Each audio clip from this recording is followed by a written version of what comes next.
Go ahead. Yeah, what are your thoughts on Sam Hartman? He's had a couple of tough games the last 2 weeks, but you guys have seen the best of him in the last couple of years. What are your thoughts about going up against him, and what do you expect from him this week? Sam Hartman, he's a great quarterback. He's been that way for as long as he's been at Wake Forest. Also, he always has a tremendous game against us. But also, the 2 games don't define him. He's a great quarterback. Seen him put balls anywhere. Throw the ball anywhere and fit him into seams, even in different coverages, even when it's not supposed to be there, and still makes the throw. So he's a great quarterback, and I expect nothing less this Saturday from him.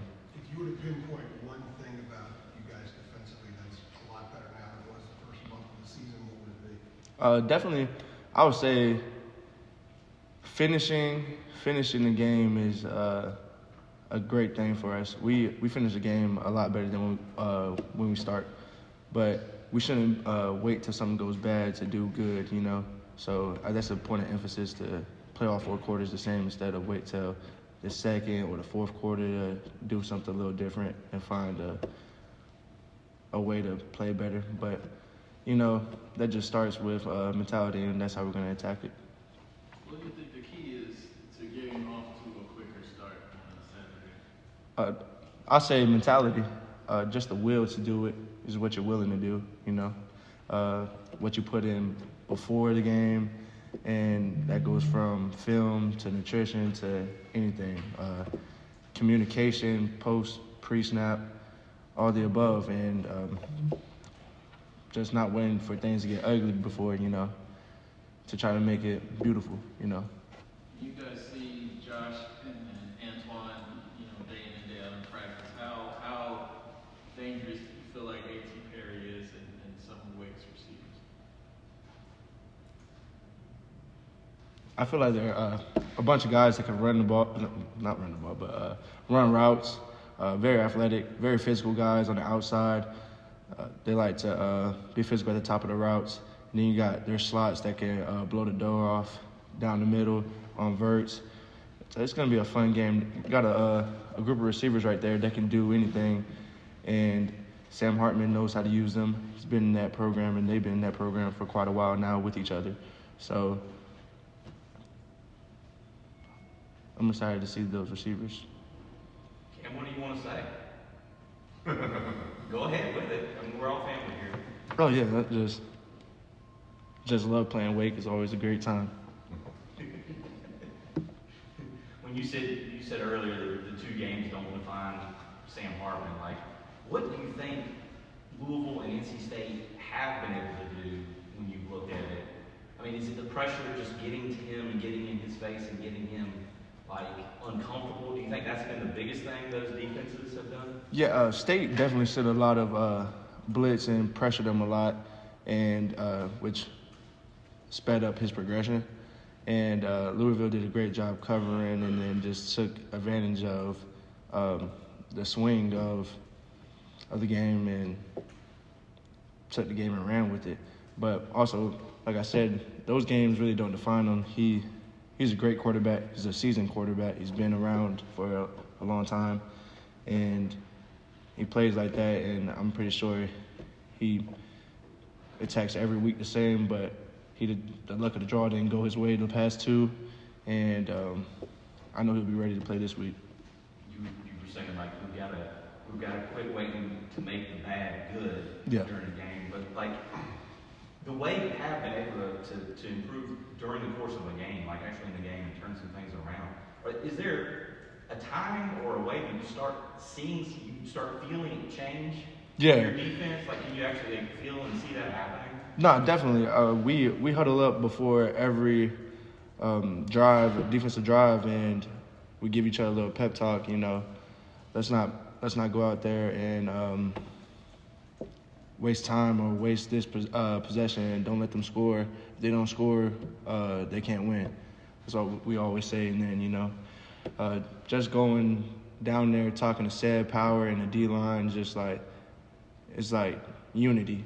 And, you know, I think that's the biggest thing. Like once things go south, we join together more and we band together more. But we just need to start off like that. Cam, you just bounced off of Adam's question there about what state defense did or what Louisville defense did. I mean, is that something that maybe Carolina defense could do? Maybe bring a linebacker or something, or bring a corner on a blitz or something like that. Is that something that you all are capable of doing? I think everybody's capable of bringing any pressure, but I say, yeah, I mean, that could be in our game plan. Excited for what we got drawn up for Wake this week. So it's a good. How has Storm been different the last couple of games? And I ask that because Mag but I think that he's kind of flipped the switch in the last couple of weeks. He's kind of back to the way he was before all the years. Yes. People don't understand there's a mental block with injuries, and Duck's done a great job with flipping that switch. And once you see Duck, now he's playing free, he's playing fun, like he's having fun out there. He's not really worried about anything that was pre-existing, like injuries or anything. Just going out there and playing ball. And that's a Storm Duck that I know and love, and that's a Storm Duck that y'all going to continue to see. So I'm glad to see that. And when he's playing at that level, how does that make things different for you guys at safety? It makes our job a lot easier.